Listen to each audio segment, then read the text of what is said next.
All right, let's dive into something that controls almost every part of our lives, but we rarely talk about what's really driving it: our relationship with money. You know, we all think it's about math and budgets, but the truth is, it's the hidden psychology that's really pulling the strings.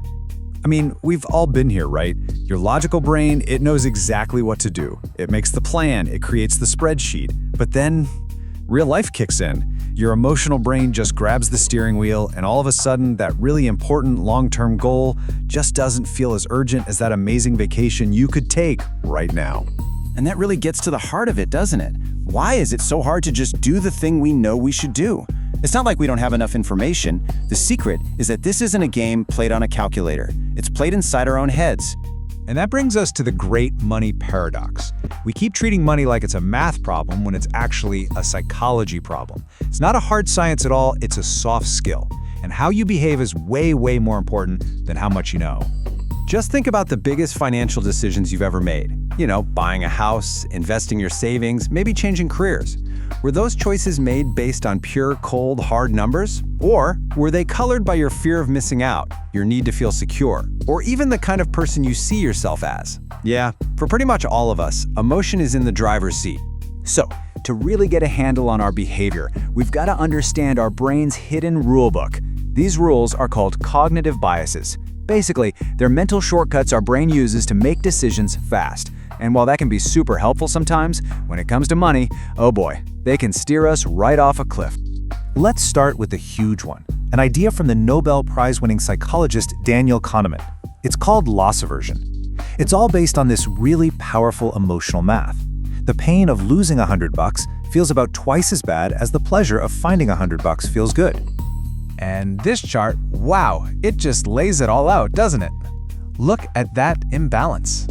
The joy you get from a gain, yeah, it's there, it's real. But it is just dwarfed by the agony of an identical loss. This one little psychological quirk explains so much about why we do what we do with our money. This quote from Kahneman just nails it. Losses loom larger than gains. This is exactly why people hang on to losing stocks for way too long, just hoping for a comeback. And it's why they panic sell their best investments the second the market gets a little turbulent. Our brains are hardwired to avoid pain, even when it means making a totally irrational choice. Okay, next up in our brain's funky wiring is something called present bias. Think of this as your brain's inner toddler. It doesn't care about 2 marshmallows in 15 minutes. It wants 1 marshmallow right now. Our brains, you know, they evolved for immediate survival, not for trying to figure out a 401k that's decades away. And that is why the instant hit of satisfaction from buying a new gadget or going out for a fancy dinner feels so much more real and valuable than the fuzzy, abstract idea of being financially secure someday. Present bias is the quiet enemy of every single long-term goal you have. And then there's this other wild thing our brains do: mental accounting. Logically, a dollar is a dollar is a dollar. They're all the same. But in our heads, not even close. We create these little mental buckets, we label them, and we treat the money in each one totally differently. This is the perfect example.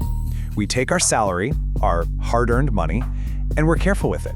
We budget it, we invest it, but a tax refund or a little bonus, well, that often gets mentally filed under found money or play money. So we're way more likely to just blow it on something frivolous. It makes absolutely no logical sense, but almost all of us do it. Okay, so those biases we just talked about, they're pretty universal. But what makes our financial lives so deeply personal, well, that comes down to the stories we tell ourselves. Stories that are all tangled up with who we are and where we came from. There's a financial psychologist, Dr. Brad Klontz, who has a great name for these. He calls them money scripts. Think of them as these unconscious beliefs about money that we just soaked up when we were kids, from our parents, our friends, our first experiences. They're running in the background of our minds, shaping every single choice we make, and we don't even know they're there. And here are the 4 big ones. As I go through them, just see if any of these feel a little familiar.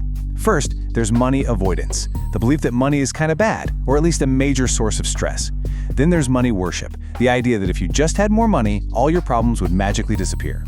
Third is money status, which is when you tie your net worth directly to your self-worth. And last, money vigilance, being really secretive and anxious about money. Just figuring out your script is a huge first step to being able to change. A big part of our identity is how we show up in the world.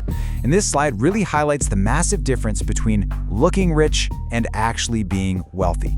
The stuff on the left, the fancy car, the designer logos, that gets you noticed. The stuff on the right, the boring index funds, the mortgage payments, that actually gets you rich. One is loud and the other is almost completely silent. I absolutely love this quote because it makes this idea of invisible wealth so perfectly clear. See, being rich is about your current income. You see a Ferrari, you think that person is rich. But wealth is what you don't see. It's the money that's quietly working for you, not the money you've already spent on stuff. You know, where we came from also has a huge impact on how we handle risk. If you grew up with a scarcity mindset, that constant feeling of just not having enough, it can literally change how your brain works. It forces you to focus only on the problems right in front of you, which makes it incredibly difficult to make patient, long-term plans for the future. So, what are we supposed to do with all this? If our brains are loaded with biases and we're running on these old scripts we didn't even write, are we doomed? Well, no. The goal isn't to become some kind of perfectly rational financial robot. The goal is just to be reasonable. And get this is why it's so important. Research has shown that the mental load from intense financial stress can literally lower your functional IQ by as much as 13 points. That's like pulling an all-nighter. You just can't logic your way out of a situation when your brain is under that much strain. And this distinction, which author Morgan Housel talks about a lot, is everything. A rational person knows the textbook answer: buy when there's fear in the market. But a reasonable person knows themselves. They know they won't be able to handle the stress and will probably sell at the worst possible time. The reasonable approach actually takes your own emotions into account.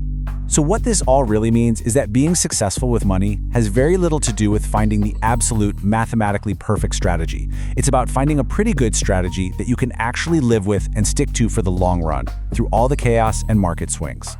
It's about endurance, not genius. So, we've pulled back the curtain on the hidden biases, the scripts, and the stories that are secretly running our financial lives. The goal isn't to get rid of them, that's probably impossible. It's just to be aware of them. So I'll leave you with this to think about. Now that you know the rules of the game, what's one story you've been telling yourself about money that you think is ready for a rewrite?